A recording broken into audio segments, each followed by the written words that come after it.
Shu tortni tayyorlashga yarim soatgina vaqtim ketdi desam ishonasizmi? Bir marta bo'lsa ham shu shokoladli tortdan tayyorlab ko'rsangiz, eng sevimli tortingizga aylanadi.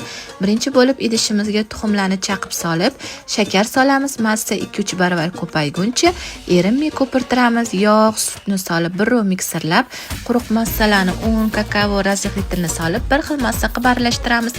Pergament solingan listimizga quyib 10 minutga pishirishga yuboramiz. Pishib chiqqan korjlarimizni chetlarini tekis qilib kesib, o'rtadan 2 qismga ajratib olamiz. Krem retseptini opisaniyada yozib qoldiraman. Bitta korjimizni qo'yib propitka qilamiz.